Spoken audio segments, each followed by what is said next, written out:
Are you ready? Ready. All right, let's go. Kevin here, top 1 financial advisor and best-selling author.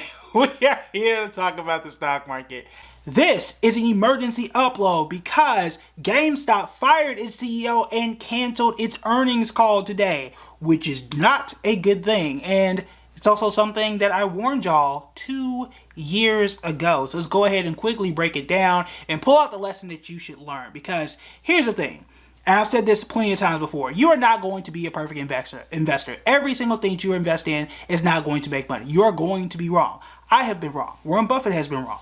It happens. I mean, Apple and Microsoft lost money last year, and those are some of the most valuable companies on the face of the earth. So it is going to happen. However, what is going to separate you from building wealth in the stock market and losing everything that you have is by avoiding bad companies and knowing how to avoid obviously bad companies. It's a better term to use.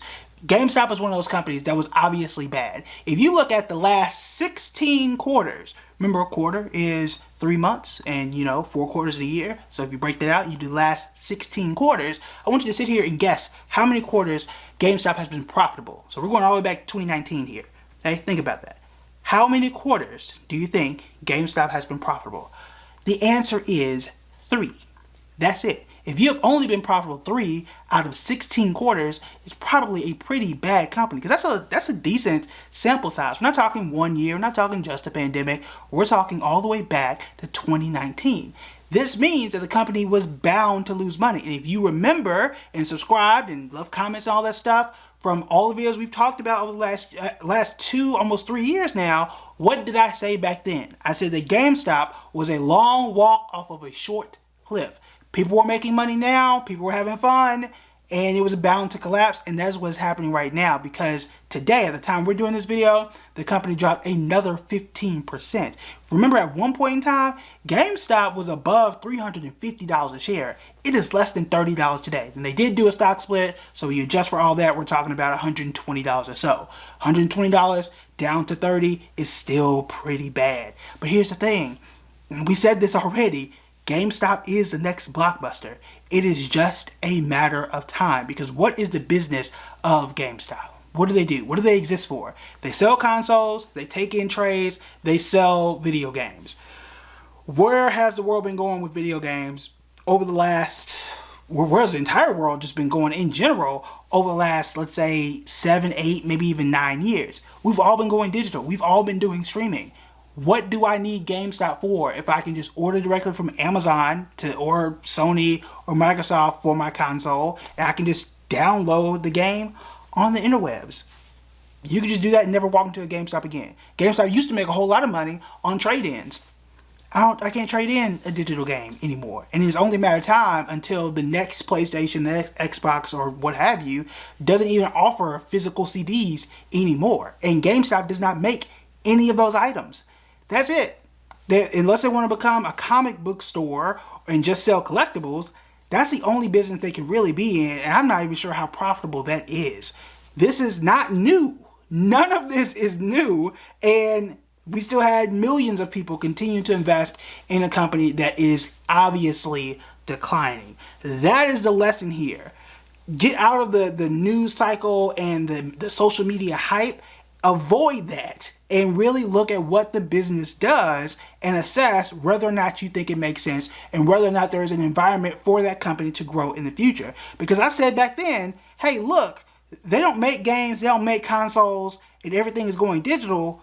What place is there for a company like GameStop now? Are they going to become an antique shop? Because that's all you really have left. The exact same way this happened with Blockbuster.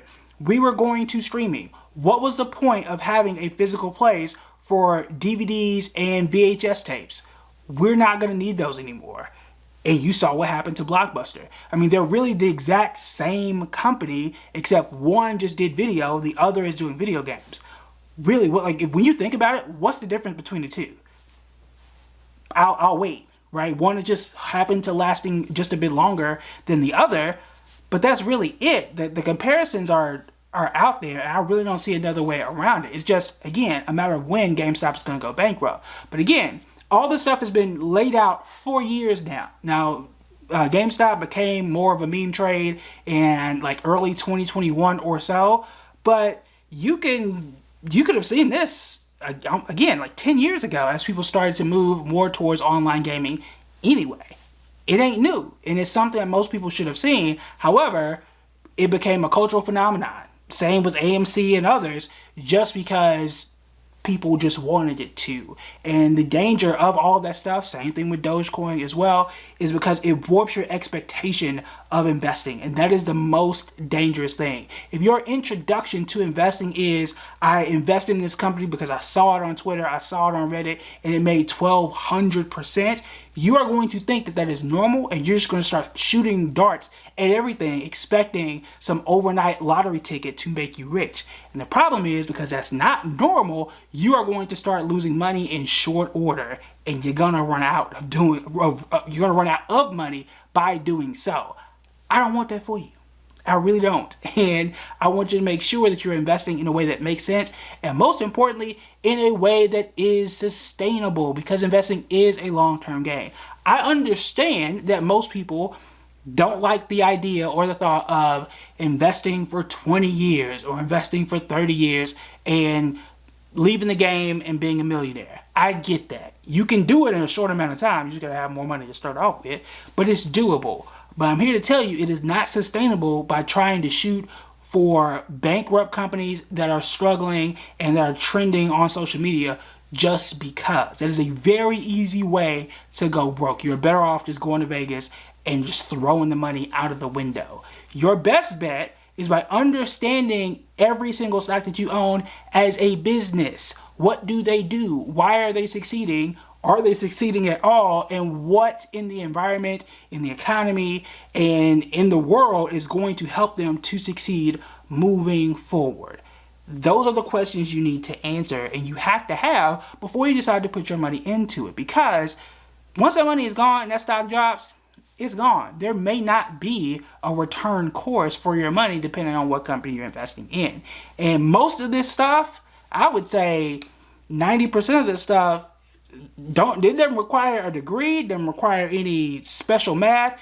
You can easily see this or even talk to people who are in that space. And any computer nerd or gaming dude could have told you, hey, yeah, I don't really walk into GameStop like that, but once a year, if that. I can't remember the last time I went to a GameStop. I was a wee child, like 14, the last time I physically walked into a GameStop. That's the world we're in now, and it's something that was very obvious.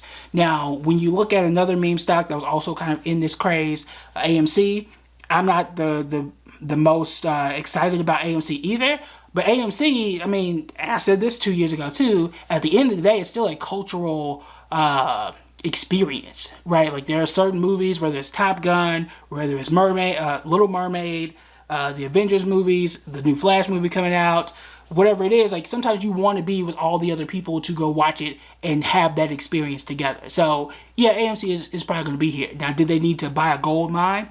No, they didn't. They didn't need to do that. Did they need to pay a special dividend and then get sued for that dividend? These are conversations for a separate video. They didn't need to do that either. But it makes sense as to why AMC is at least alive, whereas GameStop, I don't really see a place for them in the near future. It's just a matter of when. Like, how much longer are they going to be on life support before they vanish entirely, or are they going to evolve? And here's the thing: companies can evolve and get themselves out of a death trap. One example of this is Circuit City. Circuit City was a competitor to Best Buy. It was a company in the 90s, late 2000s, and again, it was the equivalent of Best Buy. They sold electronic stuff. And before they died, they spun off a company called CarMax. CarMax is obviously still alive, and they're doing fine. Now, I don't know whether or not GameStop has the foresight to do that, and if they even will, or what that thing will be. The thing is, though, I don't want to sit here and bet and hope that I'm investing in GameStop and hope they become the next CarMax or transform and do something. That's just wishing. That's not investing. You got to make sure that you are investing, really evaluating what is going on, because I know this. I'm not going to be perfect. I'm not going to invest in every, the next Amazon or the next Apple every single time, right? That's not realistic. But what I can do is absolutely avoid trash companies and not lose 90% of my money every year, because that's basically what GameStop has been doing. And the great thing is, it sure is easy to avoid bad investment decisions like this. Now, I know, this is the last thing I'm gonna say, I know there are a lot of new investors that didn't know any better. That's fine. That's why I'm here. Okay, that's why I'm here, to help you understand the stock market, to break things down, and I do it 250 times a day, Monday through Friday. That's why you here, okay? I'm here to help out. That's what I do. If you got any questions, put them in the comment section below and we can talk about it in our very next video. All right, that is it for me. Make sure you hit the like button, make sure you hit the subscribe button, and leave a comment. It really helps out the channel. All right, that's it for me. I will talk to y'all later, perhaps, because I've done 2 videos today, so I'm ahead of the game now, okay? All right, I'll talk to y'all later. Bye.